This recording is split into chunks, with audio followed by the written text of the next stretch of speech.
Hello, everybody. Welcome back to episode 4 of the Fast and Tensions podcast. I am your host, Nathan, alongside my co-host, my father, Todd.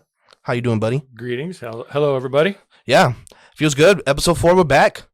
I don't know if it was because we only had a week break in between the second and the third because our schedule got mixed up, but it felt like a long time since we've done the podcast. Well, our schedule didn't get mixed up. We had our big fantasy draft day where we had back-to-back drafts that we had to do on Sunday, and we normally record on Sunday, so we had to make an exception. Well, Sunday's the only day we both have off, so we had to make it work.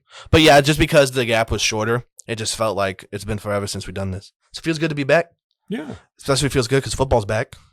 Definitely. Starting Thursday. I know. NFL is. But yeah, most of this episode is going to be about football, but I got some NBA stuff. We got some college stuff, so it'll be exciting. You got any fun information to share, my friend? Anything exciting happening in your life recently? I was able to have lunch with some friends I hadn't seen for a while. We went out as 3 couples and just got to catch up, and spend some time with some friends I hadn't seen for a while and see how they were and talk about their kids. Some couple people just had the kids got married. One couple, their son just had an independent film selected for a film festival, and see, that's cool. So stuff like that. So what we did afterwards, we took a photo, just to remember. But when I went back and looked at the photo, it reminded me of this thing that ladies do when they take a picture. It's usually like a group of ladies together, and it always seems to be the ones on the end. But if you ever look, the ones on the end always have this pose they do where they kind of turn a little bit, and they bend their arm and put their hand on their hip, and then they kind of bend their leg that's on the outside and kind of flex that a little bit to just so I don't know if this is something that's taught from mother to daughter to do, or if it's just ingrained in them to do it. But I just noticed when I go back and look at pictures, my older lady friends would do it, and my current lady friend does it, and people, when you see a big group photo of like all the bridesmaids at a wedding, they all do it. It's always the ones on the end. It's never the people in the middle, but it's always the one on the end that has the hand on the hip and they kind of bend their leg a little bit. And I'm not sure what that's supposed to do, if it's supposed to just change the dynamic of the photo and make them look skinnier or cooler or smarter or what. But it's just something I noticed in pictures, and it's one of those things that you see it, but it doesn't really register. For some reason, it registered today because of the photo I had seen from today and then photos I've seen going forward. So, yeah, just one of those things I had noticed. No, because I noticed that on like Instagram too. Like, being in college, I follow a bunch of people, and I don't know, they just do it.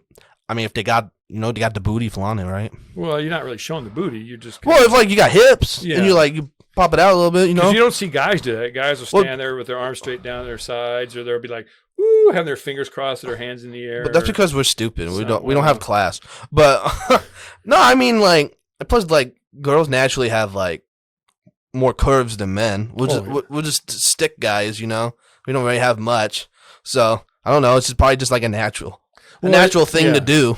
I just thought the evolution of it seemed odd that they would just do that. And is it because they see other women doing that, or is it something they talk about and say, hey, I saw in that picture that you put your hand on your hip and bent your leg wide, and then that makes this look good and that looks better. Oh, then I'll do that. I just the whole genesis of it was just kind of odd to me. Yeah.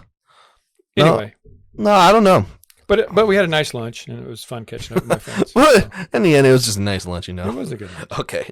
So, leading in today's episode, like I said, this is going to be mostly football heavy. College football just started back up. NFL starts up this week. So, we want to do some previews, predictions about how the season goes. Hopefully much better than our baseball predictions that didn't go over too well. But I did want to start off with some NBA news. There's been a lot of stuff happening recently since we've over the past 2 weeks, actually. Most recently and then later. But I kind of want to start with Kevin Durant because that was a few weeks ago, I think, now.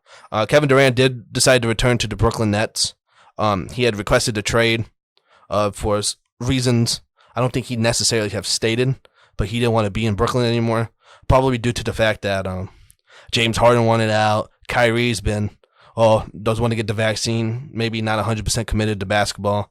So maybe Kevin Durant just felt that this wasn't necessarily the best place going forward to win the championship. Well, it seemed like all the talent he helped recruit to Brooklyn was leaving, and or aging, and maybe he just felt like the roster wasn't set up to win a championship, and that's what he's looking for. He's looking to win a championship. Well, because the Nets at the position before they traded for James Harden, they had young guys like Karis LeVert, Jarrett Allen. Like, they had like a deep roster, and then adding Kyrie and KD to it was just going to make them deeper. Blake Griffin. Yeah, Blake Griffin, yeah. But Blake Griffin, he didn't even play in the playoffs now because he's a lot older. But because I think NBA teams get in this point where they just chase names now rather than depth, because the Lakers just did that. The year after they won the title, AD was hurt a lot, and so even in that playoffs, and so it's LeBron. Anthony Davis. Yes, Anthony Davis. I think most people maybe know AD. The Brow. The Brow. Yeah, I'll go through all his nicknames. But yeah, they injuries played a part, and they lost in the first round to Phoenix, who went to the finals. So I think they felt, first round, we just won the title. We got to do something. So they trade away the rest of the role players to get Russell Westbrook, who didn't really fit, but he's just a name. And then we saw how that turned out last year. Well, honestly, Russell Westbrook likes to have the ball in his hand. And when you're on a team with LeBron, you have to acquiesce to LeBron most times. And that's just not Russell Westbrook's game. Well, because LeBron's so dominant driving that LeBron usually needs shooters around him. Russell Westbrook's not a shooter. He's a guy that drives and attacks the paint. And then that's what LeBron does. Yes, and then AD doesn't like to play the center because he likes to play out on the perimeter and shoot. So then they had guys clogging the paint. They had like DeAndre Jordan starting, and DeAndre Jordan's so old now. So it's just a mess. So I think the point is teams chase names more than team. And so when they trade away James Harden, they got some pieces like Seth Curry is a good three-point shooter. They got Andre Drummond, but it was still kind of the KD and Kyrie show. And I think them getting swept by Boston showed that that's not necessarily, you need more than just a team. And then with Kyrie being iffy, because the main reason KD went to Brooklyn anyways, is because obviously he wanted a team with Kyrie Irving win championships. And if Kyrie's not going to be 100% committed, because Kyrie's got like other priorities in life other than basketball, I think KD just wanted to leave.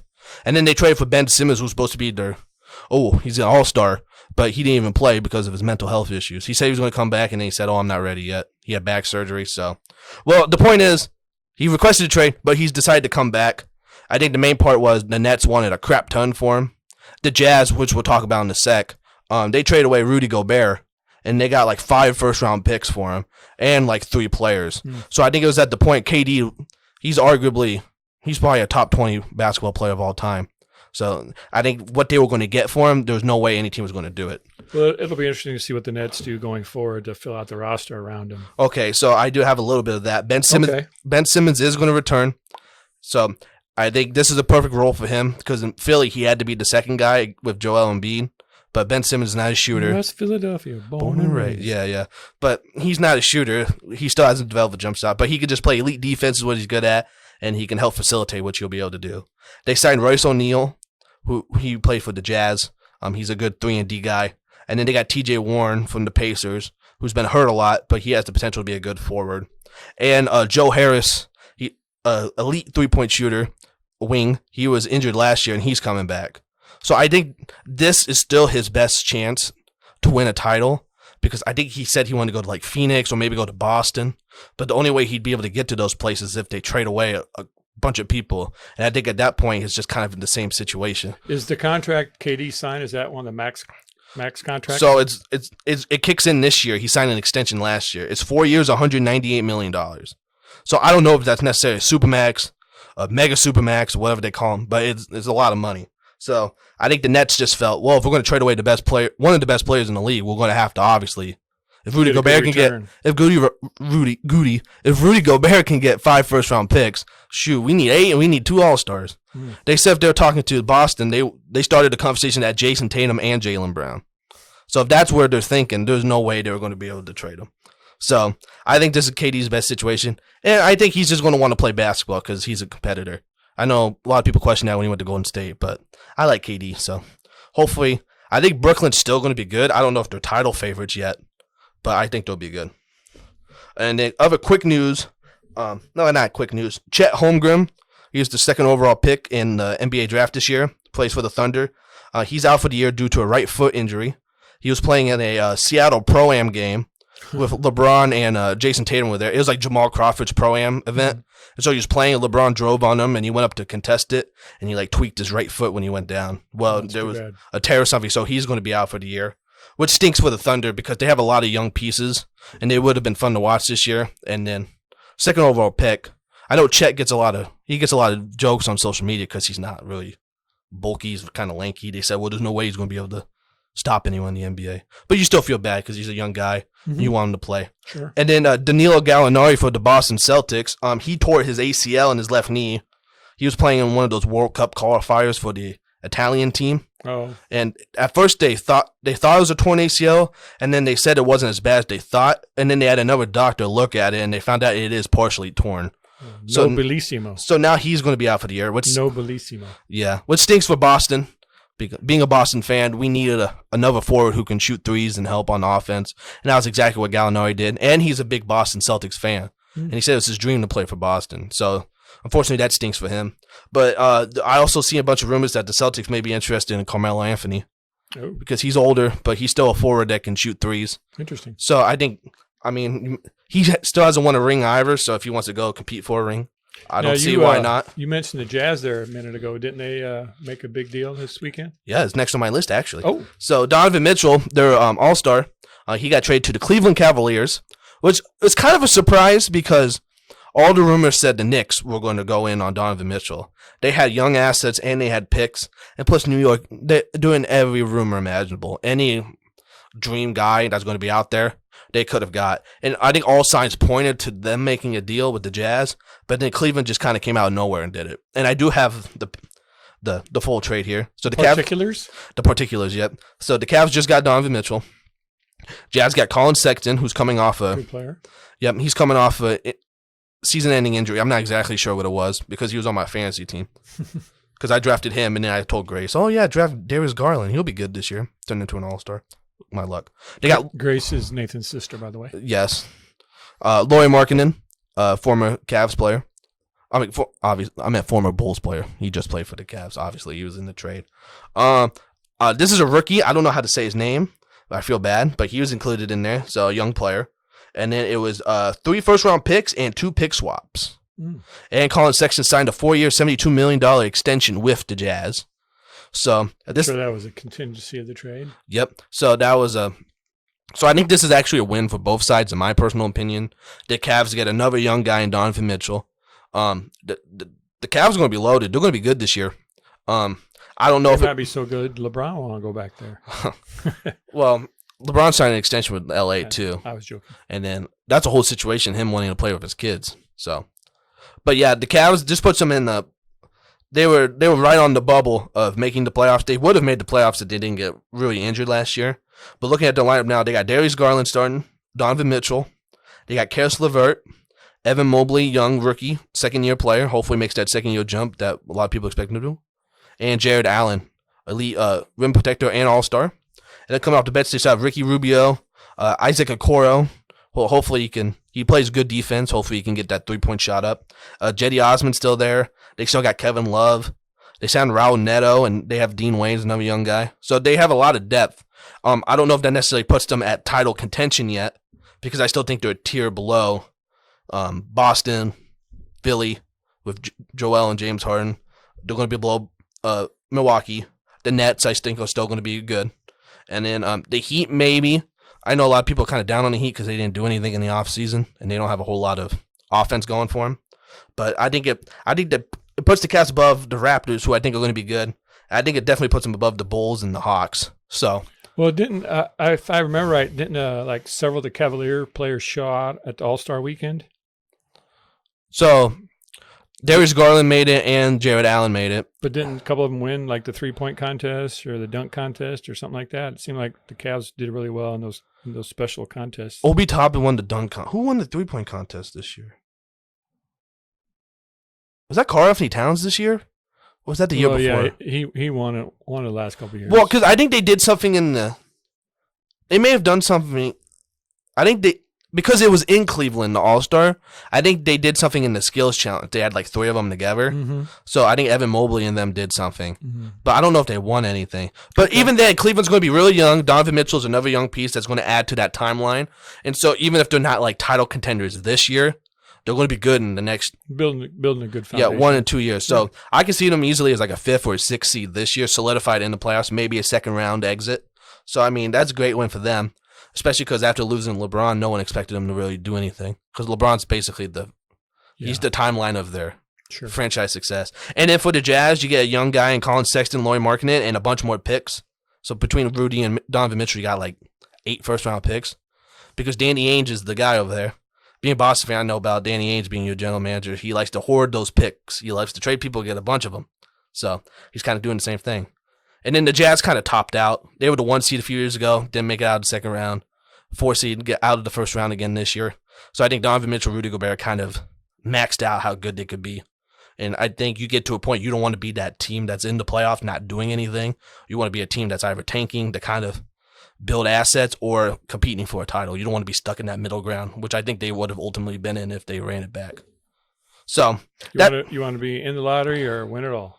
Exactly. You don't want to be like that team that's like, oh, I'm in the 8th seed, woo. And then unless.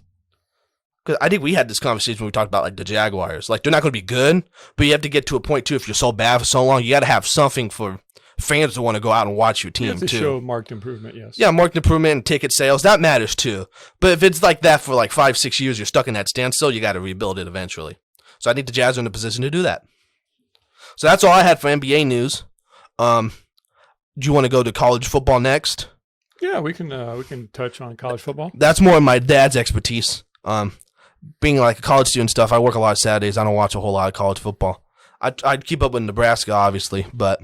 Well, I work a lot of Saturdays myself also, but I try to watch the games when I get home, and I always check out the highlights and what have you.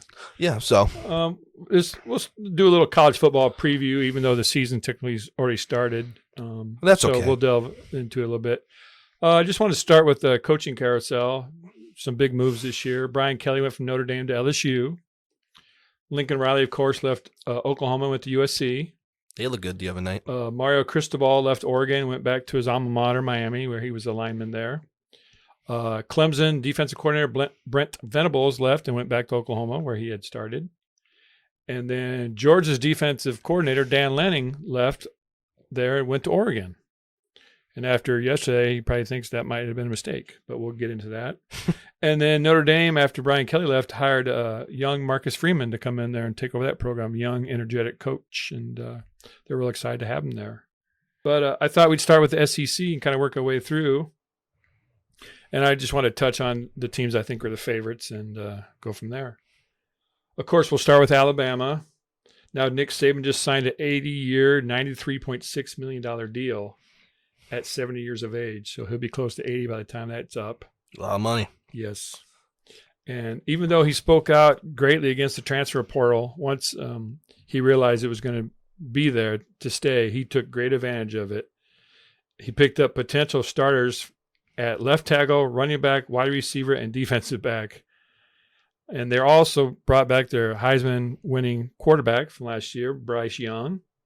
And they also returned their all-world linebacker, Will Anderson, to lead the defense. He put up 34.5 tackles for loss last year, or as they call them, TFLs. Everything's abbreviated nowadays. Everything's got an abbreviation. LOL. Yes. So I would say Alabama's the favorite. Look out. They go to Texas next week, so that should be a good test for them and Texas. They have A&M and Auburn at home this year while they go to Tennessee, LSU, and Ole Miss. So they will definitely be challenged. Then I have Georgia, the defending national champs.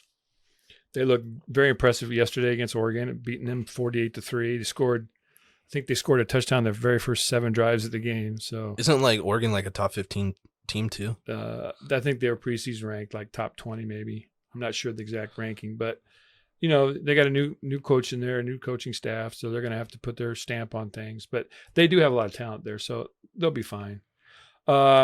Georgia brings back Stetson Bennett, their national championship quarterback who leads a dynamic run game. Now they're not a super high flying offense. They're more of an efficient style offense. So they have an NFL caliber type tight end, Brock Bowers. This guy's like 6'7", 250. He's just a beast in the open field to bring down. They have a solid offensive line with Cedric Van Pram at center. He's going to be in the NFL soon. Watch out for him. They replaced a lot of defensive players that went to the NFL, but if yesterday was any indication, the backups from last year have stepped up and haven't let them sag at all. They also have a potential NFL draft pick in safety Chris Smith to anchor the back end. We'll mention Ole Miss with Lane Kiffin. They won 10 games last year, which is a good establishment for the Rebels. He brought in transfers as well to try to fill in, gaps where they have. They have a USC quarterback transfer in, Jackson Dart. He'll lead that Kiffin attack. They have back-to-back games at LSU and Texas A&M that will loom large, and they do get Bama at home, so that'll be a big test. We mentioned Brian Kelly going to LSU. He signed a 10-year, $95 million deal. Jeez. Yes, and he'll try to translate his success from Notre Dame to LSU. Even though those are both Power 5 schools, LSU is a step up from Notre Dame, and that's nothing against Notre Dame. It's just a whole different animal. And he was brought in to try to knock off Alabama and make the Tigers back into a national championship contender. So the pressure's on him a little bit. I do want to mention the Gators had a big win yesterday at home against number 7 Utah. A great game if you got a chance to watch it.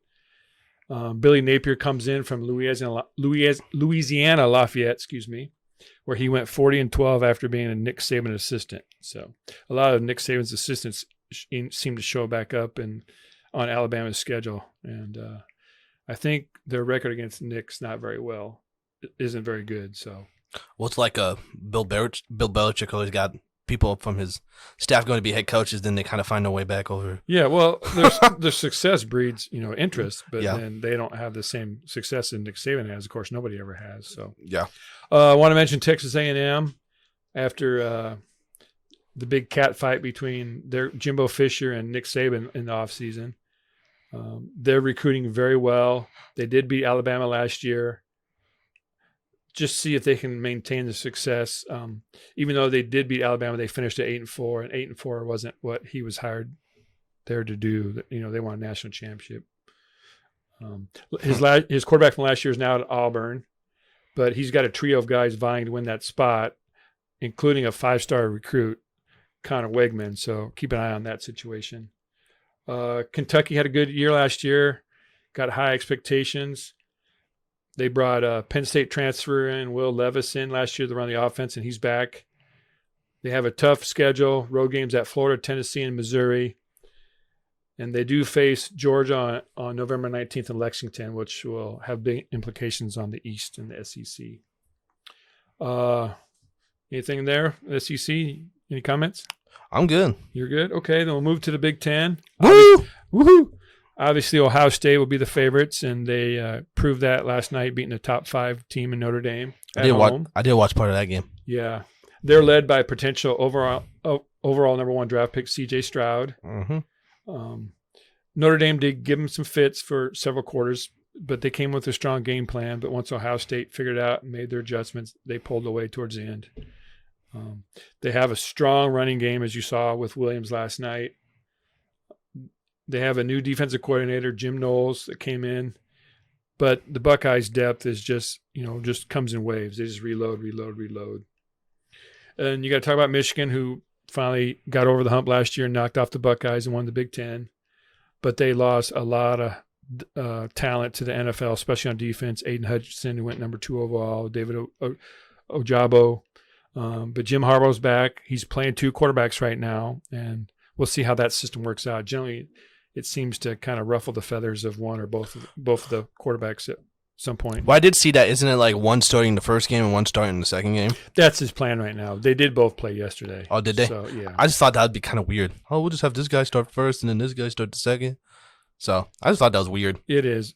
But we'll see. I mean, it's Jim Harbaugh. He's a little off the edge, but he's a strong recruiter. You always see these stories of him climbing his recruits' trees or playing with their dogs or saying hi to the moms or whatever.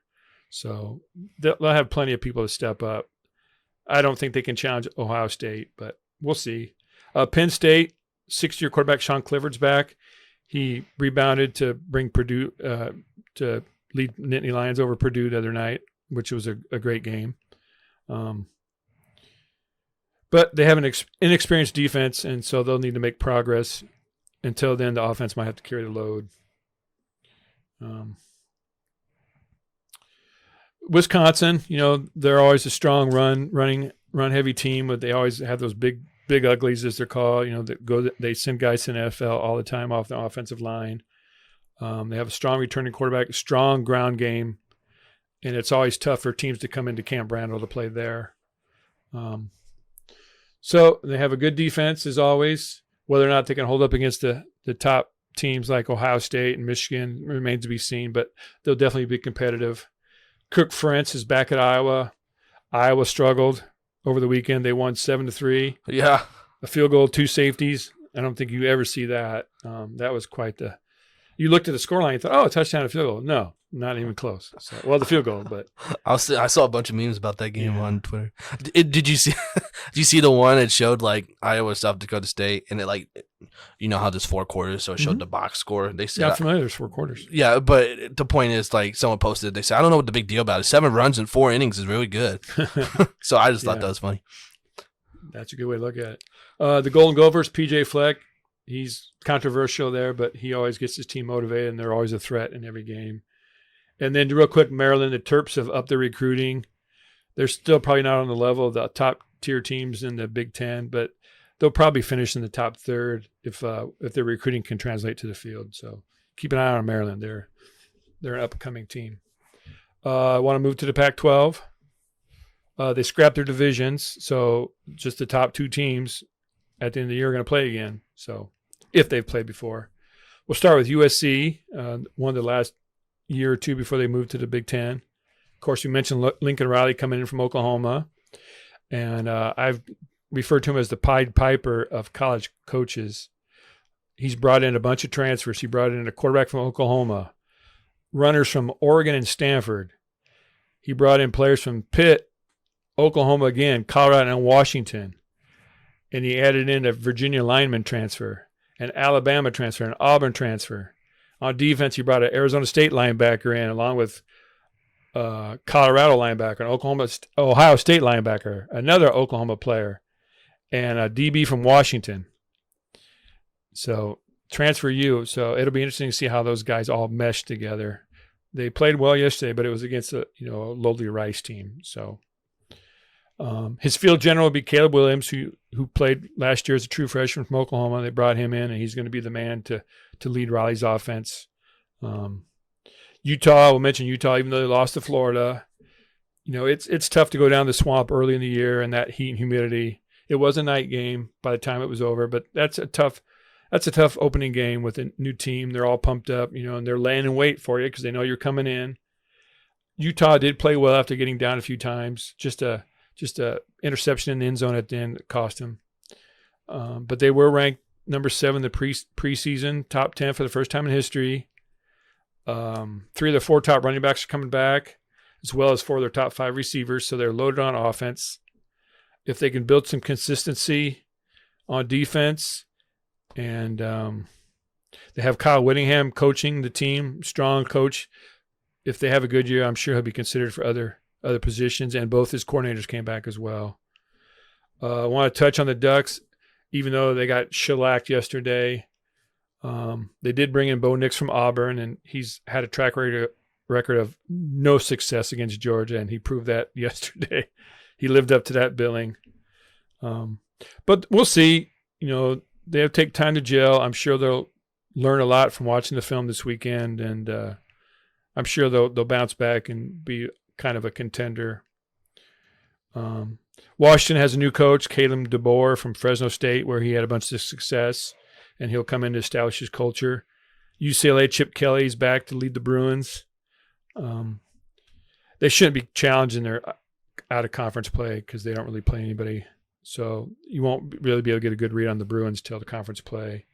And then I'll mention Stanford, as Coach David Shaw is on the proverbial hot seat in Palo Alto. So keep an eye on that. If they can't have a successful year, he might be out. Okay.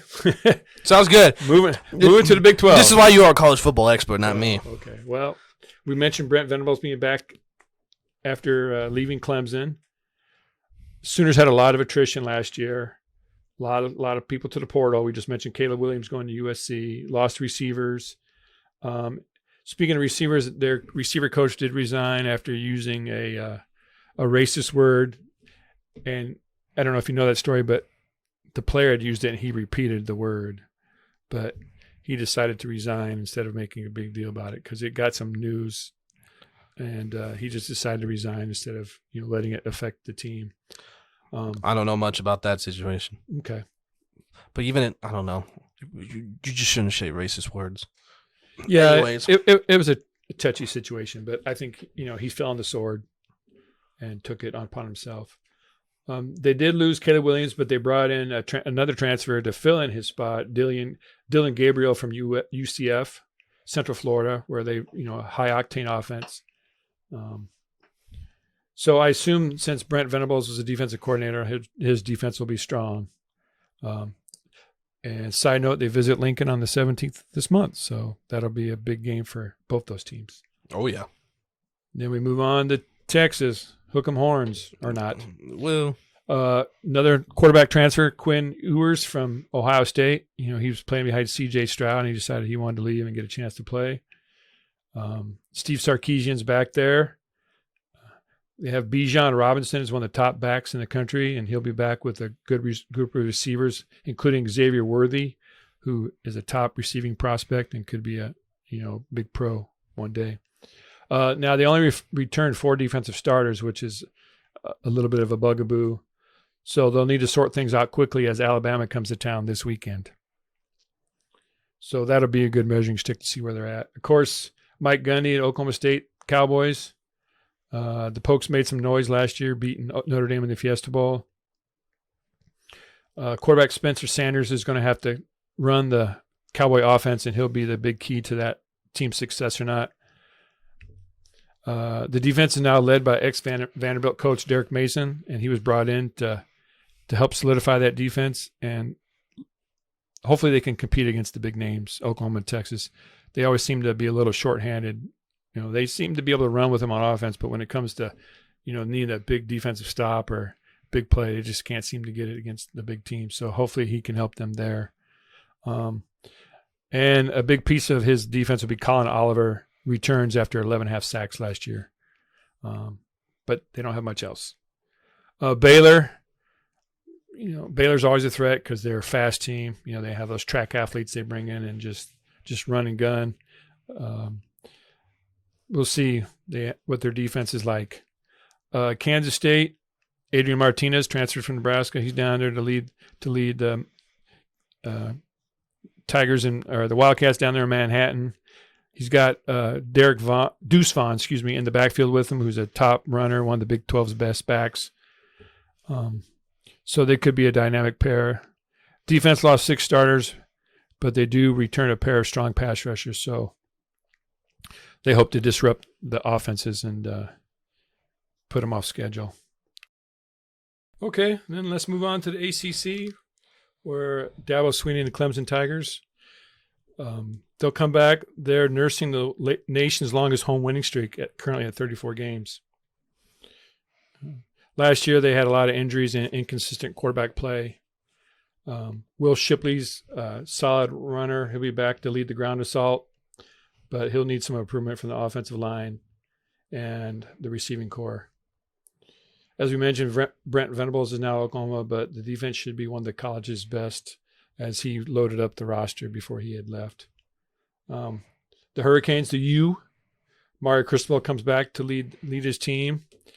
Tyler Van Dyke returns at quarterback to lead the offense. And the Hurricanes have a strong 1-2 punch to pound the rock. Now, Mario Cristobal is an offensive lineman, and he should do a great job coaching up the O-line there and get them to become a solid group. They need some help from the receivers. but they have a strong tight end, Will Mallory. And then they brought in a bunch of transfers to help out the defense. We'll see where they're at as they play Texas A&M on the 17th of this month. Real quick, the NC State Wolfpack returned 17 starters, including quarterback Devin Leary and most of their defense, which includes all ACC linebackers Isaiah Moore and Peyton Wilson. Expectations are high there, but the Wolfpack aren't used to having high expectations, so we'll see if that pressure gets to them. The Pitt Panthers lost their star quarterback and receiver and their offensive coordinator, Mark Whipple. Pat Narduzzi wants to go to a more balanced offense, and his leader will be Kedon Slovis, who's also a USC transfer that came into Pitt. They have a solid core of linemen and backs and receivers. The defense plays a super aggressive style in an attempt to disrupt the offenses. So we'll see how they do. Mac Brown's back to lead the North Carolina Tar Heels, who survived at Appalachian State yesterday. And if you saw the video of Mac Brown dancing in the locker room after the game, I would hope that UNC loses the rest of the games this year. Man, that was hard to watch. But they do have a quarterback battle between Drake Meyer and Jacoby Criswell. But it won't matter much who wins the battle if the offensive line doesn't block. And apparently their defense is going to need some help after giving up 61 points to App State. Wasn't it like 40 of it in like the fourth quarter? Yeah, something like that. It was crazy. But some people actually were expecting App State to win the game. Now, UNC was without their All-American receiver yesterday, but still, he doesn't play defense. Yeah. The Florida State Seminoles are led by Mike Norvell this year. They have a strong test actually tonight as we record on Sunday against LSU and Brian Kelly. So that'll be a good measuring stick for them. They do, however, have a lot of transfers. They did get Jared Verse, an FCS All-American from Albany, came in to help out the D. But the Noles aren't quite what they used to be, and so they have some steps to take before they get back to national championship contender. And then, of course, we have to finish off with Notre Dame, the independent team. I did mention earlier that Marcus Freeman come in. He's a 36-year-old coach. Even though Brian Kelly was loved there was a lot of excitement that Marcus Freeman was hired to come in there by the staff, the players, and the students and the alumni. He's a younger guy, as I mentioned. They think he can really relate to the recruits, and he's going to be a strong recruiter. They played Ohio State last night. They basically hung with Ohio State for 3 quarters until they just kind of got overwhelmed, and Ohio State just decided to quit throwing the ball and just went to a ground and pound and just kind of overwhelmed Notre Dame there. Tyler Buchner, their quarterback, will play behind a strong offensive line. They do have a pair of really good backs, and they have Michael Meyer, a tight end, who might be the first He might be the first college football tight end drafted next year. Strong player, soft hands, just runs over people. For the defense, they brought in Al Golden, the old coach. He's coached several teams. But they hope that he can turn the defense around. They have a difference maker at every level. They did lose Kyle Hamilton to the pros last year, but they brought in All-American Northwestern safety Brandon Joseph to help. So you lose one All-American, but you bring in another one. So we'll see. Like I said, it's going to be an exciting year. There's a lot of great games on the docket. There's a couple of big ones this weekend, like I mentioned, Alabama at Texas. So we'll learn a lot about these teams going forward and how they match up. So there's not a lot of the big name teams seem to be playing bigger name schools this year, not just all cupcakes. So it'll be interesting to see. That's usually nice. Yeah. Because it's never fun to watch 56-0. No, unless it's your team. Unless you root for that team. So yeah. Yeah. Cool. Well said, my friend. Well, thank you. Yeah.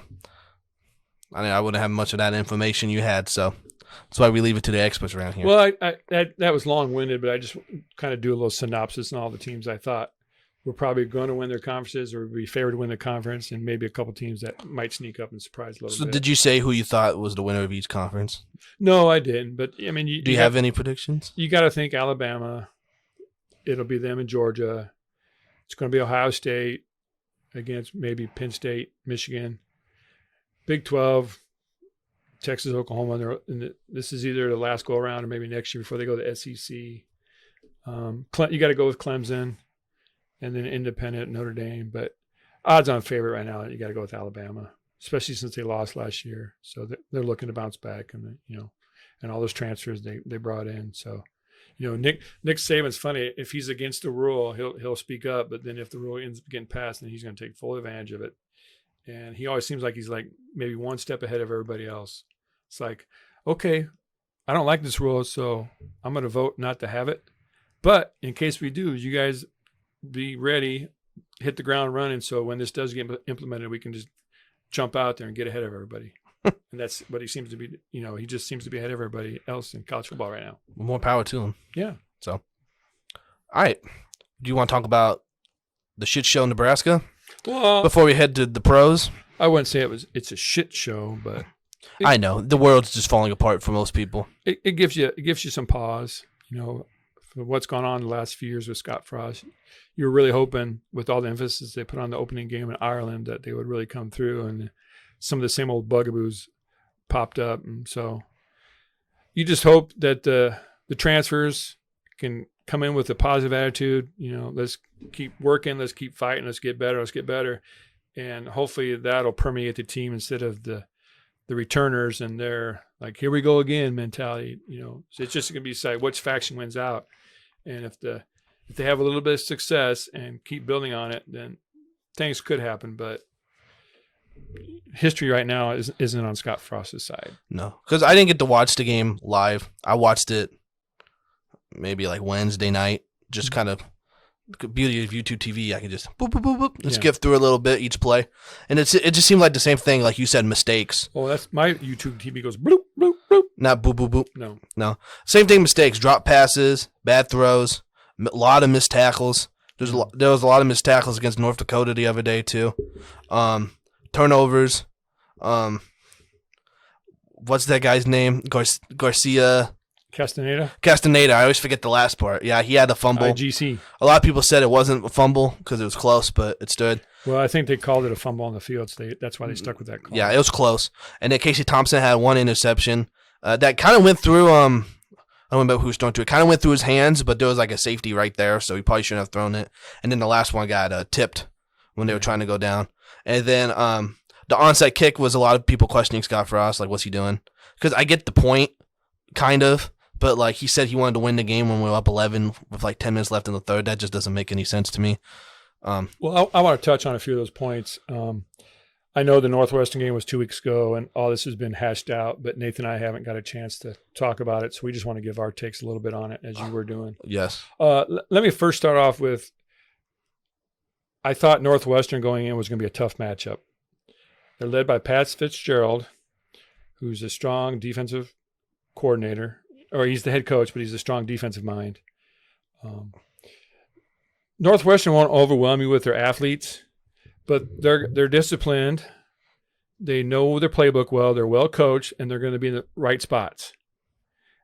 And for a team like Nebraska, if they get behind the sticks or get stalled in what they want to do, Northwestern is just a wrong team to face.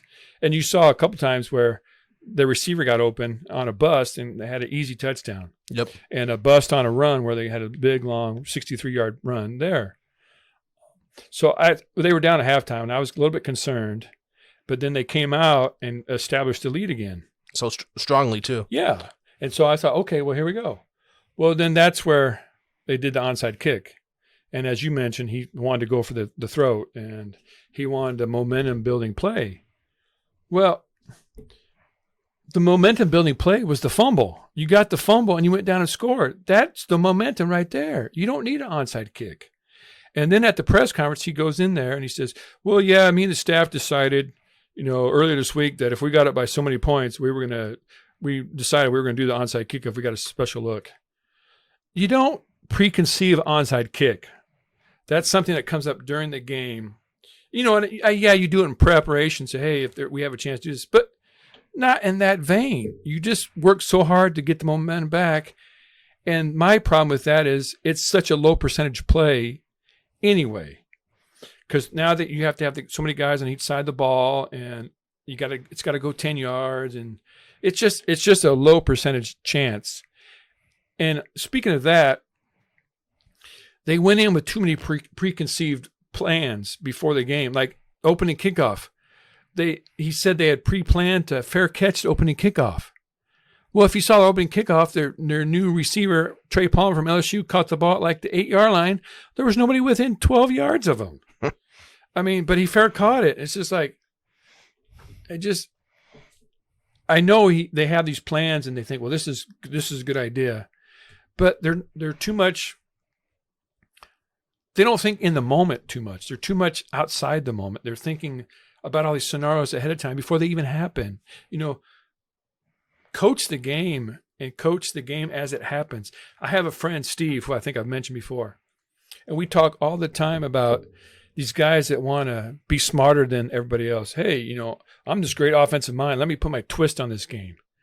And that's what Frost did. He was going to go let his offensive coordinators, defensive coordinator run the team, and that's what he was going to do, stand back.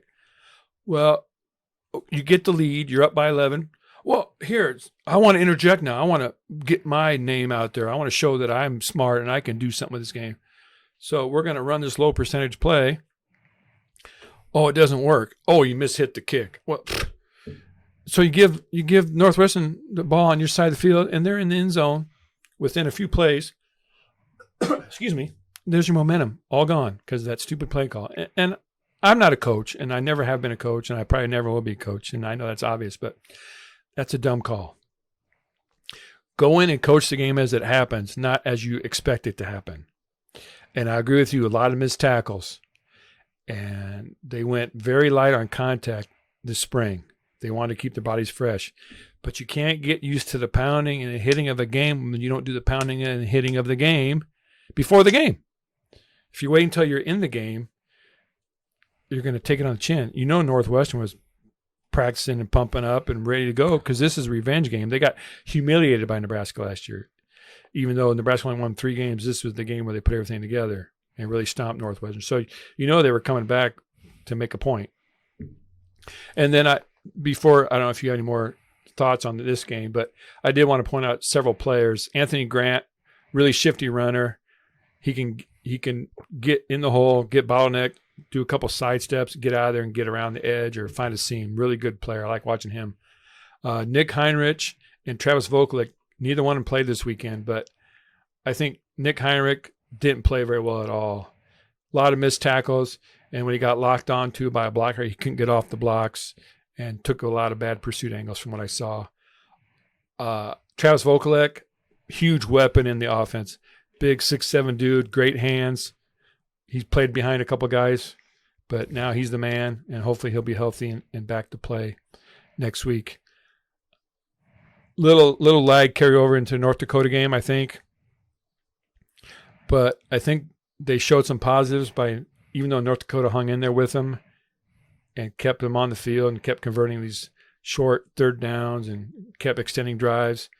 Nebraska hung in there, didn't get down on themselves, finally decided to run the ball, try to overwhelm North Dakota with their size, and they end up having a good, second part of the third quarter, fourth quarter, and finished strong. And they might have found a few things there.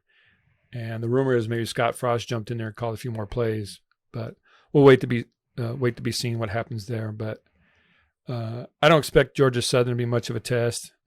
It should be pretty much business as usual. I think they should win by several touchdowns. And then the next time we record, that'll be after the Oklahoma game. So that'll be a big litmus test for Nebraska and where they're at. And not just their players, but their coaching staff and where the coaches are. Because if they get humiliated by Oklahoma at home, this staff isn't going to make it to next year, if even through this year. And I'll throw it back to you, Nathan. Sorry. I would agree, especially because, the story last year for Nebraska was, they won 3 games, but at least they were kind of competitive with everyone. Yeah, and they showed single-digit losses. They've got the most single-digit losses in the history of football. Yeah, or whatever. They show it's like the competitive days got to get over that hump, and if it gets to the point where we're getting shellacked by, good teams. Obviously, we don't expect to win every game, but it's Scott Frost's job to lose. I would say, as long as he keeps. Oh, he does that very well. No, I'm just saying, as long as they're not going to fire him if he improves a little by little every year. They're going to keep extending him because he's the golden boy. Like he's the. Well, I don't want to say the golden boy and make it sound like he's like stuck up or anything. No. But like he's the homegrown guy, and we want him to succeed and be the guy that brings Nebraska back. Everybody. Yeah. So he's gonna but like I feel like he's getting to the point, like you say, he's like preparing these things. Maybe he's getting in his own head, like wanting to make things happen. When like you said, they don't have any of the momentum. Go down, kick it to him, and make him get the momentum back instead of just handing it back to him on a low percentage shot. Like if you have trust in your defense, they should be able to get 3 now and give you the ball back. Oh, I believe he wants to win badly, and maybe that's part of his downfall is he wants to win too badly. He's not letting the coaching of the game come naturally to him. He's trying to force things to happen. I know, and then that's not the way to do it. You watch those pressers, and he always looks so sad. You can tell he really wants it to work. And he always kind of seemed to throw his coaches under the bus. He won't like the onside kick thing. He just said, "Well, we as a staff decided." Well, no, you're the head coach. You decided to call that play.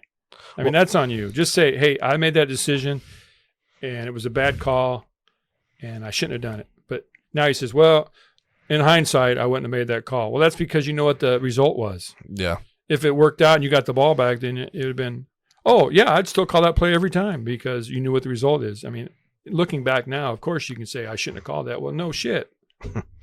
No, yeah. And then my last thing is, can we get over the Adrian Martinez thing? After I saw the Northwestern game, I wonder what Adrian Martinez is thinking about now. Adrian Martinez is at Kansas State. He's down in Manhattan, Kansas. He's not a Husker anymore. Yeah, he played here, and we were thankful for him to be here and give his effort. But let's stop with Adrian Martinez's story. He's not a Nebraska Husker anymore. Let's just move on and quit talking about it, please. Well said. I think he got a lot of unnecessary stuff too. Well, he did. He got a lot of heat, but that was just tied with the Scott Frost scenario.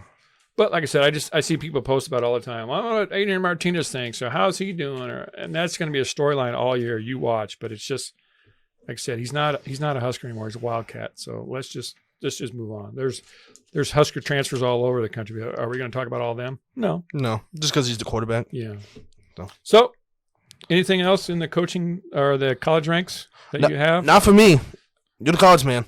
Well, like I said, there's a lot of matchups I'm looking forward to in the next week or two. And even though this won't post probably till Monday or Tuesday, there's a big game tonight, Florida State, LSU. So that'll show a lot of what those teams are at and where they're headed. So I expect LSU to win that. But so yeah, now that we're done with college, we'll transition into the pros. And so I thought it'd be fun. Besides just doing our predictions, I know like a lot of shows do like ranking and stuff. So I thought it'd be fun to rank our top 10 quarterbacks going into the season. Okay. Just because, and plus we've gotten feedback saying we need more debates. So hopefully this would entice us to debate more. Well, I act like I'm surprised that you brought that up, but I actually have a list of 10 quarterbacks right here in front of me. Oh, really? Yeah, it's like we prepared for the segment or anything. I know. Okay, and so we didn't really have much criteria going into it, like how we wanted the rank them. But basically what I did is I ranked it off last year and going into this year, what they project. Because if we were doing like whole careers, obviously guys like Joe Burrow or Justin Herbert aren't going to be. I mean, shit, Matt Ryan could be higher than them career-wise. I just did it based on, let's see, how I felt about them, their talent, and how good of a winners they are. And I just projected them, out to what I thought they were, and I ranked them based on that. I know that's not a big set of criteria, but that's just I went by my gut reactions or feelings. Well, because I didn't want to do whole careers, because obviously Tom Brady would be like number one. But then like younger guys, like I said, younger guys like Burrow or Herbert, they're top 10 quarterbacks. So it's unfair if they get stuck behind guys like Matt Ryan or like that don't deserve to be. Well, surprisingly, when I made my list of my top 10, I only came up with 11 that were possible. So yeah, which is a lot less than I thought. But who's your 11th? My 11th actually was Derek Carr. Derek Carr? Yeah. I've considered Derek Carr. And then I considered Kyler Murray too. Kyler Murray didn't make my list. Okay. I don't know if he's on yours. Well, you want to start from the bottom, work our way up? Yes. All right. And we'll go one out. You want me to go? You can go first. I'll let you go first. All right. My number 10 is Matthew Stafford. He's also my number 10. Oh. So won the Super Bowl last year. Got good talent around him. Strong QB. I don't think he's an elite quarterback. And he's got a little bit of a shoulder impingement. that I'm not quite sure what the issue is, but it could affect him this year a little bit. But solid quarterback and good talent around him. Yeah, so I agree. I don't know if Matthew Stafford's necessarily an elite quarterback, but I think he got kind of lost in the schmuck there over in Detroit because that's just not They're constantly rebuilding. Rebuilding, yeah, they don't have the pieces around him. So it was good to see Matthew Stafford actually in a place that has talent and then show that he can actually succeed in a successful system. So yeah, I had Stafford number 10 for the same reason. Okay, who's your number 9? I had Lamar Jackson at number 9. Like I said, going off of last year, he was injured the last half of the year, and he kind of, after going off that MVP level season, he wasn't obviously living up to those. He wasn't playing as good last year. It did being hurt, but I think going into this year, with Rashad Bateman being because they never really they had Hollywood Brown, but I didn't feel like they had the biggest targets over there. But that's okay because his biggest assets is his running ability, and that's what makes him good. I wouldn't know if I'd have him above the other people, mostly because of the injury. But I think with the pieces around him this year, he can kind of get back to the MVP form. Well, number 9, I had Kyler Murray. He's a good quarterback, real athletic. I don't know if he's actually got the quarterback position down per se. He tends to scramble sometimes when he doesn't need to, and he tries to make plays out of nothing. And I think he's still developing as a quarterback, but he's got a lot of great talent. But as the actual quarterback, if that makes sense, he's got a little ways to go. So I have him at number 9. Well, that's interesting because I don't have Kyler Murray. We both had Stafford at 10, so there's someone I had that you don't have. Well, number 8, I have Dak Prescott. I also have Dak Prescott number 8. Who the hell don't you have? A little bit of an injury risk. He's got good talent around him, but they just always seem to underachieve. He just can't seem to get over the hump when they need him to. So, yeah, I have Dak Prescott too. I think there's a big debate for a while who was the star of that team, Ezekiel Elliott or Dak Prescott. And I think we found out that it's Dak Prescott. Oh yeah, they throw the ball so much. They say he could throw for over 6,000 yards if he didn't get hurt. Coming off an injury last year, he didn't use his feet as much. I think he will this year. And then losing Amari Cooper is kind of big, but CeeDee Lamb will step into that role fine. And then Michael Gallup will step up, and then they start guys like Schultz. So I like Dak Prescott a lot. I think he gets a lot of flack because he plays for the Cowboys too. Because, the Cowboys are fun to hate. Who likes the Cowboys besides Cowboys fans? So. All right. Good job. Number 7? Good job. Number 7, I had Russell Wilson. Oh. I don't have Russell Wilson on my list. See, I know you're not the biggest Russell Wilson fan. But talent-wise, I think Russell Wilson, maybe career longevity-wise, he'd be higher up on my list. I like Russell Wilson a lot. The ability to scramble in the pocket. He's able to make throws. I think he gets overlooked when we talk about arm talent. I think he has the ability to make a lot of throws on the run and hit guys with accuracy. Then I think people don't, because people talk about like Rodgers and then like Mahomes. I don't think Russell Wilson's on their level, obviously, but I think he's below it. And then a lot of success with Seattle. I know it gets credit to that defense, but I think Russell Wilson did a lot too, being able to make plays out of. Well, nothing. Russell Wilson's really offensive line dependent. If he's got a good line in front of him, he'll be successful. If he doesn't, then he's going to struggle. Well, even when the offensive line wasn't the best, they were still a playoff team every year. And I would argue that with guys like Tyler Lockett being like his number one guy, he didn't really have the biggest weapons around him either. Like, there was no like star receiver. I mean, DK Metcalf's kind of turning into that, but no offense to him, but he's probably not going to be that with Geno Smith throwing to him. So, okay. And then, I think also, sorry, to that note too, I think he'll be a lot more successful in Denver too. Coming off the injury last year, I think he'll prove that he's still a top quarterback in the league. Okay, my number 7 is Joe Burrow. He did take the Bengals to the Super Bowl, but it was just one of those years, I think, where they just got hot at the right time and they were, making the plays and stuff. He's still young. He still struggles some, interceptions and injuries, but he's definitely up and comer. And then to be in his second year now, and I have him as number 7 in the league. That's pretty good, I think. Yeah, I have Burrow at 6 above Russell Wilson, just because, like I said, Wilson was hurt last year and he led his team to the Super Bowl. That was technically his rookie year because he tore his ACL his first year. Yes. So, there's another young guy I have above him because he's done it for 2 years now, and Burrow only technically did it for 1. Well, let's wait till we get to him then. Exactly. That was just a foreshadow. Okay. But he's got a lot of weapons too. Jamar Chase, T. Higgins, Yeah. Tyler Boyd. So he's got a lot of pieces around Joe him Mixon. too to be good. Yeah. This isn't a knock. I mean, yeah, like you said, this was technically his first year. He's 6 on my list. That's good. But I like to normally to anoint guys like top of top. I like to see it for more than 1 year. So we'll see how Joe Burrow does next year. But I think with all those weapons, he'll be fine. Well, my number 6 is somebody you already listed, and it's Lamar Jackson. And the reason I have him a little bit lower is because I see him twice a year when he plays my Steelers, and the Steelers do is they force him to throw to beat him. They try to keep him in the pocket and don't let him scramble around. And when you make Lamar Jackson one-dimensional, he's not nearly as effective as he is when he's able to run and pass. So that's why I have him a little bit lower, but super athletic, super talented when he's healthy. So I have him at 6. And then my 5th rated quarterback is Aaron Rodgers. Aaron Rodgers? Yep.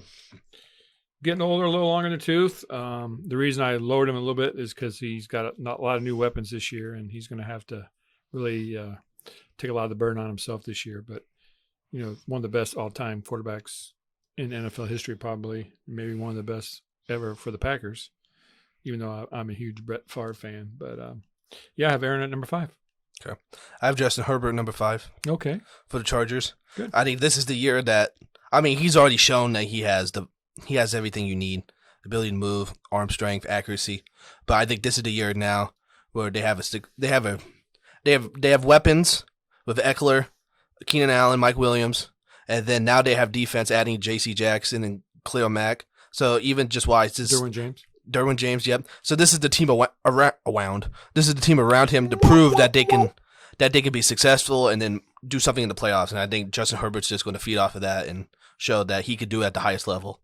Because I think a lot of time people sorry to cut you off. I think a lot of people underestimate guys because they're not like, oh, well, he hasn't done it in the playoffs. Well, I think Justin Herbert will show people that he's plenty capable.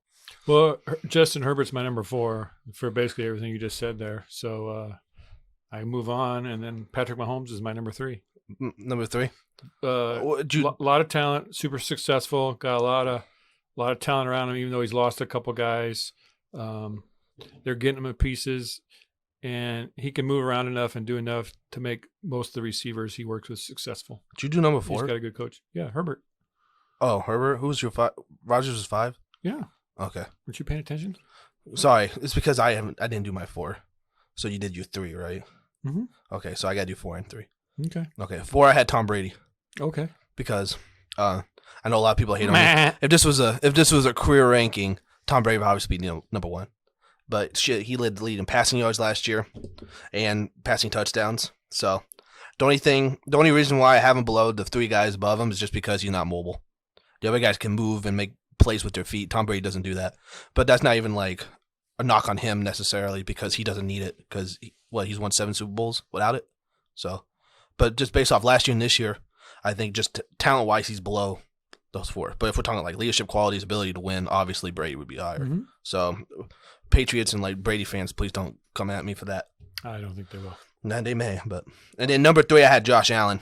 Oh, okay. Josh Allen, super rocket arm. He's the man. Favorite to win MVP this year, probably. And I think he showed in that divisional game that he has the ability to make plays and win. I mean, he won the game like 3 times. This is unfortunately he was playing against that other guy on the other side of the field, and if they didn't, those overtime rules weren't so stupid, and they didn't have like the coin toss, like oh well you can't get the ball back, which I think sucks. But that's a different discussion for a different day. But yeah, I think this is his time to prove that he could be the best player in the league 100%. And then he's behind 2 MVPs. So, I mean, I think that's pretty fine for Josh Allen. Well, Josh is my number 2. Okay.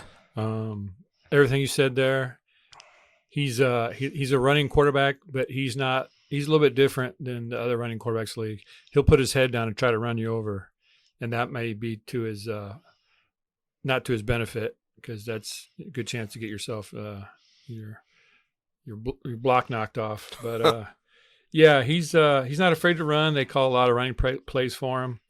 Like you said, he really developed and really showed chutzpah in the AFC Championship game against the Chiefs, and he kept bringing his team back time and time again. And if they probably had more time or had a chance to have the ball, they probably would have pulled it out. So Okay. And then my number 2 is Aaron Rodgers. Maybe it's because of my Packer bias, but maybe he is the back-to-back MVP. Best player in the league 2 years in a row. Mm-hmm. He has the ability to make all the throws on the field. He may have questionable vaccine policies, but I think even with a lack of receivers, he still has the ability to make throws, and with his accurate precision, he'll be able to fit in those tight windows. Because those plays he makes, it's just like, what the hell? But the only reason I have another guy above him is because he's younger and probably has just as much talent as him. And the only question about Aaron Rodgers is, of course, if he can win in the playoffs. Because technically, 2 years in a row, you could argue the Bucs game and then the 49ers game, he was the reason. If he just played any little bit up to the talent they could have won both of those games. Yeah, the defense let him down a little bit, but Aaron did nothing to help them out either. I mean, he had to take some of that on himself. Especially against the 49ers, they technically only held him to, 3 points? 6 points, because they had the 2 field goals and then that punt block for a touchdown. So, yep. Rodgers needs to do better than that. And then number 1, I think we both have him. Mahomes. Nope. He was my number 3. You was your number 3, really? Yeah. Thanks for listening. No, I thought you said Josh Allen. He's my number 2. Who's your number 3? Brady? No, Mahomes was my number 3. Really? I don't know what I'm doing. I know. My number 1's Tom Brady. Okay. Even though he's older, he still gets the job done. He's very effective. He's got pinpoint accuracy still at this age. He's not as athletic, but his knowledge of the game and be able to read defenses, and the fact that he's a winner, all the Super Bowls you mentioned earlier, and it pains me to no end to put Tom Brady as the best quarterback in the league, but I don't think there's much of an argument. I mean, I tried to make an argument. You did. You failed, but that's right. Okay. Well, for some reason, I was paying attention to your list. I was thinking about what I was trying to say. Yep. But yeah, I have Mahomes. All the arm talent in the world, no look passes, whatever. He can do anything. I think even without Tyreek Hill, he'll be fine. He's got a Juju Smith-Schuster who can, maybe not your number 1, but he can still be a solid receiver in the core, especially with Travis Kelce taking a lot of coverage. I don't think the Chiefs actually have a number 1 receiver, and they probably have a lot of. They have Kelce and everyone else. A lot of number 2s. I think so. And then Valdez. Kelce's a tight end, so. And then Marquez Valdez-Scantling, he doesn't have the talent as Tyreek Hill, but he could definitely be that deep threat for him. Yeah, he's got speed. Yeah. So, but I think Mahomes talent-wise, I think he's just as good as Aaron Rodgers. I think those two are the most talented. So that's why I have him up there. And plus, he's young. We're not too far off. I mean, we're pretty comparable. I'm surprised you had Lamar Jackson higher. Yeah. The only reason I have him low is because he was hurt. Mm-hmm. But shoot, he could be above. I mean, he could be 5 on my list too. Yeah. Dad, did you want to go through the conferences and try to talk about them a little bit, or? Well, so how I did it, we were going to do NFL predictions. Mm-hmm. I was just going to go through each division and say who we think is the favorite. Okay. And then I also have my my 3 wild card teams. Okay. And I have my Super Bowl. I don't have each round by round. That's fine. So I don't know. You didn't have anything prepared, did you? I didn't. I just wrote out the quarterbacks. I didn't do this, but I mean, I can just follow your lead. You can just give me your picks for. Okay. Because I wasn't going to go. No offense to the Jets fans. I don't want to talk about you guys for 3 minutes. Well, we can just you can just pick your division winner, and then we can talk about our wild card teams. We don't have to rank each division in order 1, 2, 3, 4. We can just pick our winners. And well, I was going to rank even though I did do that. All right. Well, we'll start with the AFC East. Okay. We had the Bills, the Patriots, the Dolphins, and the Jets. I think without doubt it's the Bills. Yeah, I would think the Bills are the overwhelming favorites, with the Patriots probably, leading the rest of the pack. Miami's got some talent coming in, and Jets are in the middle of a rebuild. So, yeah, I'd say Dolphins pretty clearly. I mean, the Bills were what? Probably the best. Or the Bills, I'm sorry. Bills, what? Second, third best team in the AFC, and then they just added Von Miller. So, I mean, they didn't get any worse. Dolphins, like you said, have talent, but they have to prove it. And then, I don't know. I like the Patriots, but I don't know if they're not as talented as the Bills. And then I did have the Bills as my number 1 seed in the AFC. Okay. AFC North, this is your division, Steeler boy. Yeah. We had the Baltimore Ravens, yeah, the Pittsburgh Steelers, the Cleveland Browns, and the Cincinnati Bengals. I have the Bengals winning the division. The Ravens are a good athletic team, but they don't have a lot of depth. So if they have some injuries like they tend to do, I think that will hurt them. The Bengals, they have a strong offense, but they actually have solidified their defense, and I like the Bengals to win the division. They also helped with the offensive line too, I thought. But I have the Ravens winning the division. Oh, okay. I don't know if it's me being like I think I've said this multiple times, but I've said it even in the quarterback rankings. I got to see it for more than 1 year before I put all my eggs in that basket. Good reference. Joe Burrow's got all that talent, but I don't know. Before Lamar Jackson got hurt, the Baltimore Ravens were the number 1 seed in the AFC, and then they lost their last like 6-7 games, and they didn't even make the playoffs. So you could argue technically they were the best AFC team before the quarterback got hurt. So I like the Ravens. I have the Bengals as one of my wild cards though. Okay. So I think they still make the playoffs because they have too much talent on the offensive side of the ball, and I think Joe Burrow's the real deal. But I just want to see it to solidify it. All right. AFC South. This is probably by far the worst division in the AFC. But they have the Texans, the Tennessee Titans, the Indianapolis Colts, and the Jacksonville Jaguars. Do you have to think about that? You want me to go first? I don't have to think about it. I like the Colts. I think Tennessee could challenge if everything goes right for them. But Jacksonville is just starting to build up again, so I think they're a year or two away. The Texans are definitely a couple years away, but they have a couple pieces. But I like the Colts. If they can keep Matt Ryan clean and upright and keep him from being injured and no health issues, I think the Colts should be able to win that division. I have the Colts too. I think a lot of people want to pick the Titans because they were the number 1 seed last year. But I think losing A.J. Brown, and they don't have much on the offensive side of the ball. They were a weak number 1 seed last year. Well, I mean, Derrick Henry is basically the offense. Yes. So, I mean, if anything happens to Derrick Henry, I don't see them doing anything. And I think the Colts, the offensive line is good. They got Jonathan Taylor's probably, we could rank him best running back in the league currently. But they also solidified their defense. They got Stephon Gilmore, and then I never know how to say this guy. That Yannick, the guy that played for Jacksonville and it was with the Vikings. Oh, Ngwake? Yeah, I never know how to say his name, and I don't want to disrespect him. But yeah, I have the Colts winning the AFC South. I have them 4th in the AFC. All right. And I had the Ravens 3rd, by the way. AFC West, this is the best division. The tough division, yeah. Maybe in football. Yeah. Raiders, Broncos, Chiefs, Chargers, and I think you can make an argument any of these teams could win the division, honestly. But I had the Kansas City Chiefs. I think Mahomes, he's too good. And I think although they lost Tyreek Hill, I think they have enough weapons. They struggled a lot last year, but they figured it out in stride, and I think they'll continue that into this year. They're hard to pick against, but I will. I'm going to go with the Los Angeles Superchargers. Really? I like their offense. I like their defense. They got a strong pass rush with Bosa and the boys. They got solidified their back end, so it might only be like a game difference, but I like the Chargers. Okay. Yeah. First, when you said loss, I thought you were about to say Vegas, and that's why I said, "Wow, really?" No. And then you said Chargers. So, yes. Okay. But yeah, I could see all these teams above 500 in this division. Okay. But yeah, and then I like the Chiefs as a wild card, of course, and I will take Baltimore, and I will go with the Patriots as my 3 wild card teams. Okay. So I have the Bills first, Chiefs 2nd, Ravens 3rd, Colts 4th. Even though we said we're not ranking, I'm going to anyways. Chargers, I have them as my first wild card.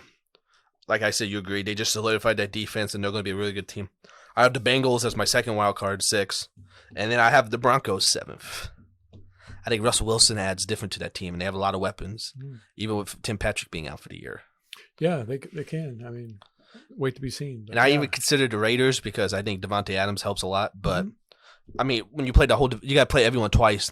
Someone's going to be losing those games. So I think, unfortunately, it's just going to be the Raiders. Of those 4 starting quarterbacks, who do you trust the least to win you a game? To me, it's Derek Carr. But I mean, I don't want to say that because I like Derek Carr a lot. Well, it's nothing against Derek Carr. I think he's a good quarterback. The other quarterbacks are better. Yeah, unfortunately, he has 3 top 10 quarterbacks in this division. Mm-hmm. You can argue top 5 if you want to. All right. So are you writing these down so we can revisit these later? I have mine written down. I'll write yours down later. Okay. All right. I can listen to the podcast again if I have to. All right. We moving to the NFC now? Yep. Which division you going to want to start with? We'll start with the East again.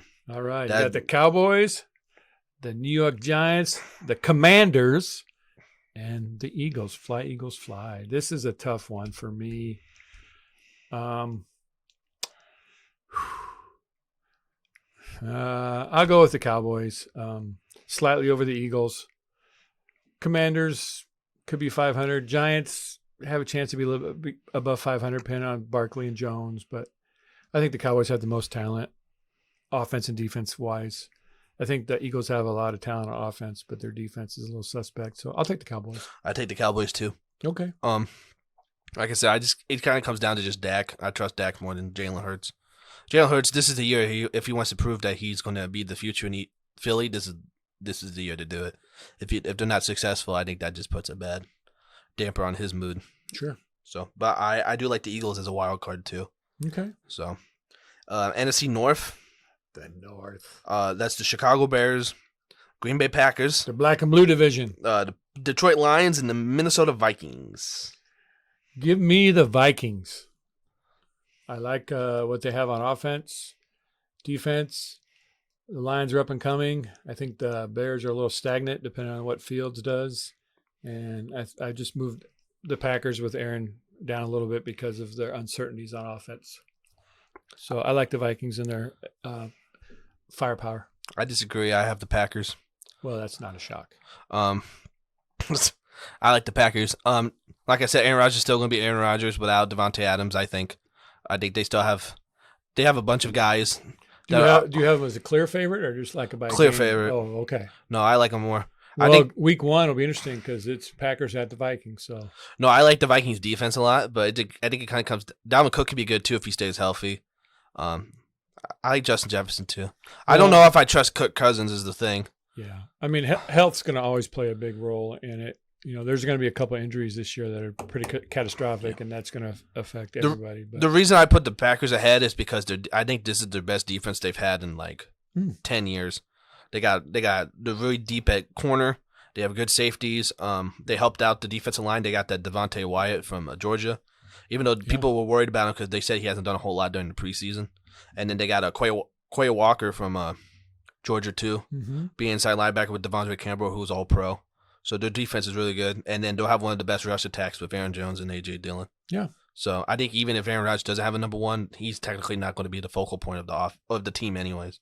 Okay. And then I don't trust the Vikings because they have a new coach. We'll have to see how that meshes together. And the same thing with the Bears. They have a whole new system. Detroit, I like Detroit. I think they'll be fun to watch. I think their coach is the perfect fit for what they want to do there. Oh, Dan Campbell's great. Yeah. If they ever got rid of him, I'd be pissed. So, yeah, I have the Packers. I don't have the Vikings making the playoffs. Okay.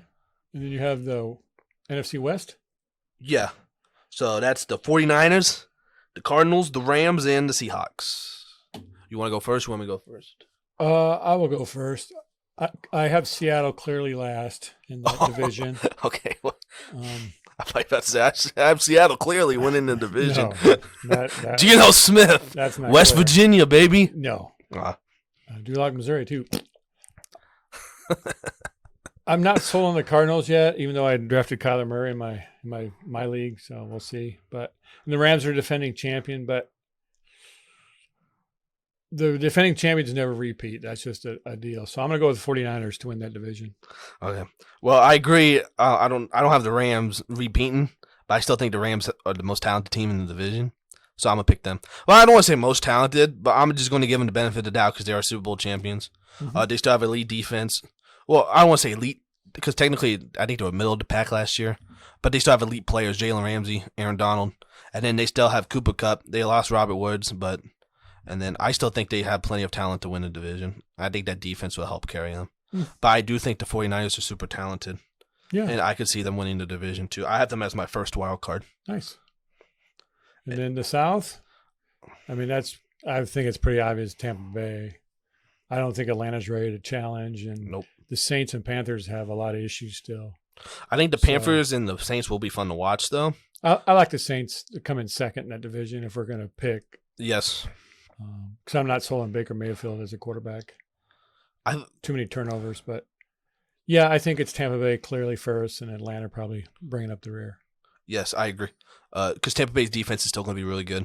And then it's Tom Brady. He always has a chance. And then my wild cards will be the Rams, Packers, and I'll say Eagles. Okay. I got Rams 1, Bucks 2, Packers 3, and I got Dallas 4. I got the 49ers in 5, first wild card. I got the Eagles. Fly, Eagles, fly. And then I got the Cardinals as my last. Oh. I think they... You're giving me the bird. Yeah, I'm giving you the bird. Give me the bird. Even though they have how long is DeAndre Hopkins out? 5-6 games? 6. I still think they have enough. I like Rondale more and those guys. I think they have enough firepower offensively to survive without him. I trust them more offensively than I do Minnesota. Oh, Minnesota wow. is they're my first team out if I had to choose a first team out. Oh, interesting. So, and plus it's Minnesota. I'm a Packers fan. I'm not choosing them. Yeah. Well, I'll be a little biased over. I'll have to jot down what I picked so we can go back and revisit it. That's fine. Later And then you want to? I have a Super Bowl pick. Oh. Yeah. I have the Bills winning the AFC. Oh. I picked them the last 3 years, I think, but I think this is the year they finally do Chris it. Berman light. Yeah, and then I have the Bucks coming out of the NFC. Bucks, way to go out on a rope there. Or string, I guess it would be. Rope's I mean, I would pick the Packers, but I don't know. I don't want to pick them because I think that gets bad juju. Smith-Schuster. Hopefully the Chiefs don't. Smith-Schuster. Yeah. Super Bowl pick, man, that's hard. Oh, and then I'll say because you're still getting. I have the Bills over the Bucks. I have the Bills winning the Super Bowl this year. A lot of it will depend on who has the home field advantage for the AFC Championship game. Because I truly believe if that game last year had been played in Buffalo, Buffalo probably would have won. Or fucking Buffalo won that damn coin toss. Yeah, yeah. Yeah, Buffalo's a strong contender. I would say Buffalo and my NFC team. Pick the Vikings. Well, I don't think I'm going to go that far. I'm joking. And it's too obvious to pick the Bucks. Plus, this may be Tom Brady's last year. I feel like he wanted to go out a winner. Well, he wants to go out a winner every year. That's true. I'll go on a string here. I'm going to go Buffalo and the 49ers. And I'll take the Bills to win it also. By about 2 touchdowns in the Super Bowl. I mean, how's that for a prediction? I can see the 49ers doing it. Trey Lance just has to be the guy. Mm-hmm. Well, actually, he doesn't even have to be the guy in San Francisco. They have such a system with like all those reverses and stuff. He doesn't have to be the guy. But I don't know. I just want to see him a year first before I anoint them. Mm-hmm. But I can see them winning the division easily and making it to the NFC Championship game. Nice. So, yeah. Okay. Interesting. So, I guess we'll see how that goes. Yeah. The only thing I was kind of worried about, I don't know. Cardinals were kind of, but I don't know. I just don't like the Vikings. Well, we're picking based on what we've seen in camp and what we've read, and they really haven't done anything on the field yet. So we're just kind of going by gut instinct and kind of what they did last year. But things have changed. People have come and gone. They've added, their draft picks, coaching changes. So and like I said, if injury or two happens, it's going to change the whole dynamic of everything. But yeah.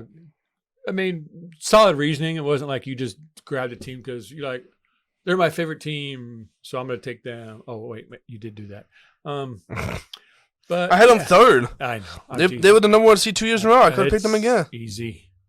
Could have picked them again. Green Bay's going to be good. So okay. I didn't think you'd pick the Vikings though. That kind of broke my heart a little bit. Oh, sorry. Do you want to move on to our sports nuggets? Our new little section that we have. Is that the name we agreed upon? Sports Nuggets. Well, we didn't agree upon a name. You didn't come up with nothing, so I just picked it. All right, and then we'll have we should get a sound effect of like Sports Nuggets. Let's not All right, we have a couple each, so we'll go back and forth. Oh, and just to clarify, Sports Nuggets. These are things that we want to mention that are happening in the sports world, but we don't necessarily have to spend 10 minutes talking about them. Yeah, we're not super versed on them, or we don't want to spend it like Nathan said a lot of time on them. So these are like important sports things that we don't think have to be like the feature of an episode, but are still worthy enough, I think, to mention and talk about.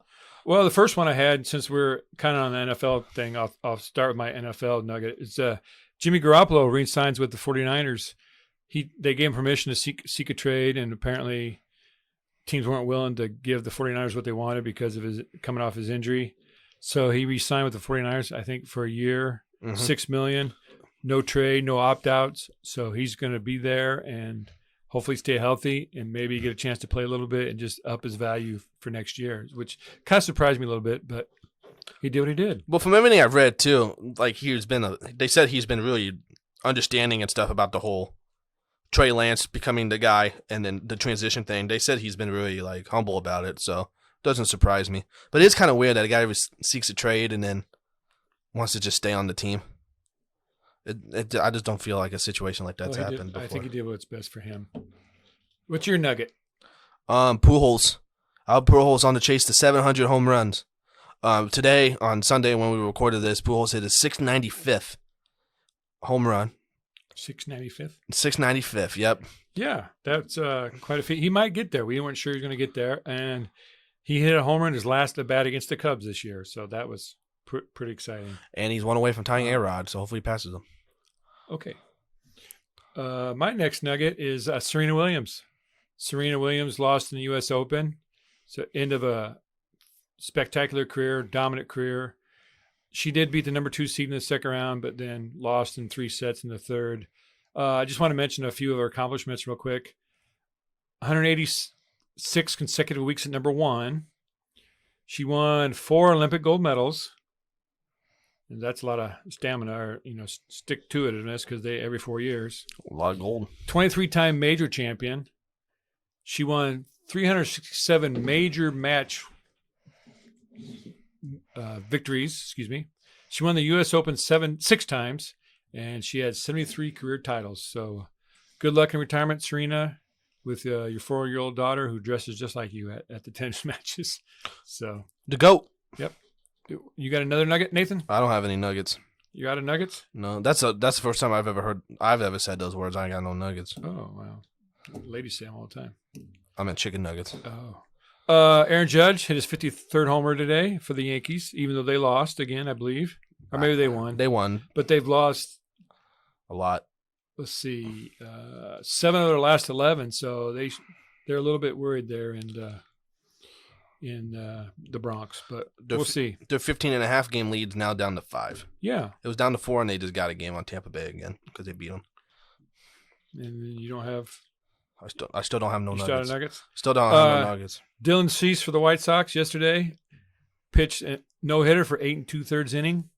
Then Luis Arias from the Twins, the league leader in batting average, comes up to bat. And they could have worked around him or walked him. But no, Dylan Cease went at him, and unfortunately he singled. But good performance by Dylan Cease, and props to him for going after Luis and not just working around him. I think that was right call. Mm-hmm.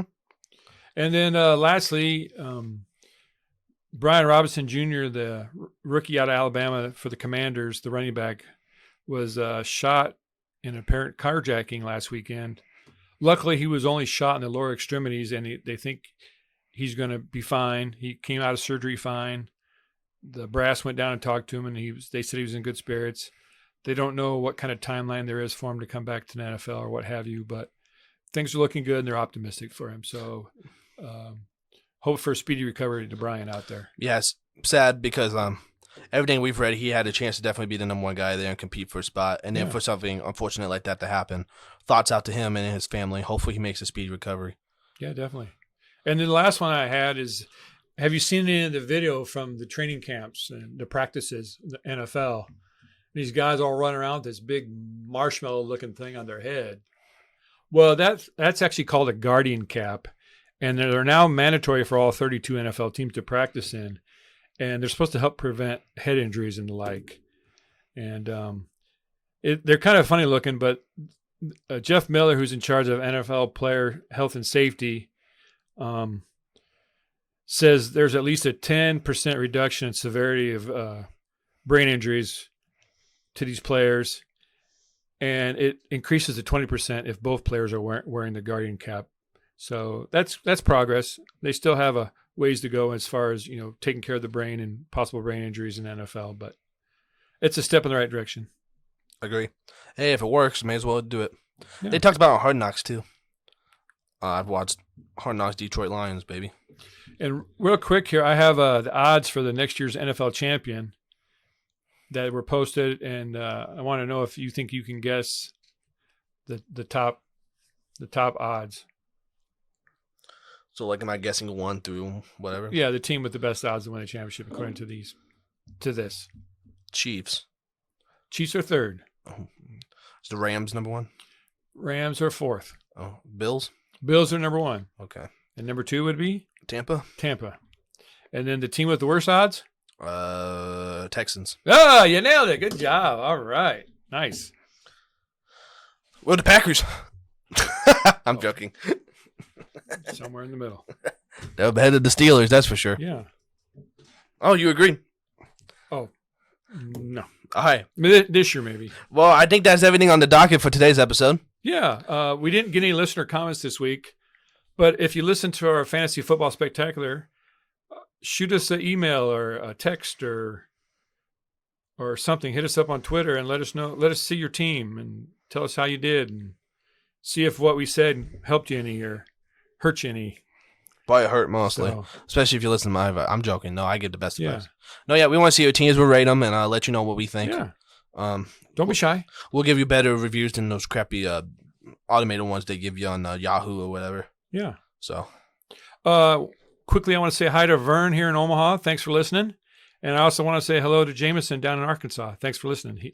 I had heard he enjoyed our Fantasy Football Spectacular, so hopefully he got some benefit from it. listen to that good advice. I hear it. Yeah. So tell them where they can find us, Nathan. All right. Well, you can find us on the YouTube. I think the channel's just called Fast Attentions Podcast. Yeah. So you can look us up. You'll find all our episodes on there. Like, share, subscribe. Yeah. Otherwise, we have a Twitter at F Intentions Pod. If you want Like to and follow, please. Yeah. If you want to follow us or reply to any of our tweets, let us know any comments. And then same thing. We're also on Spotify. And listen, rate, and review, please. And we would love a 5-star review. Yes, you can. Even if you don't think we deserve it, still give us 5 stars. Okay. Yeah, you can give us 5 stars, and then you can leave us a review too. Same thing. Any feedback we appreciate, and we'll definitely take into consideration because the show isn't for us. Technically, it's the show for you guys. So whatever you guys want to hear, we'll be more than happy to meet that for you. Yeah, definitely. So, well, okay, not everything. We can't do everything, you know. Well, within reason. Within reason, yes. All right, cool. All right. Well, thanks for listening, and happy Labor Day out there to wherever you are. Thank you. Yeah.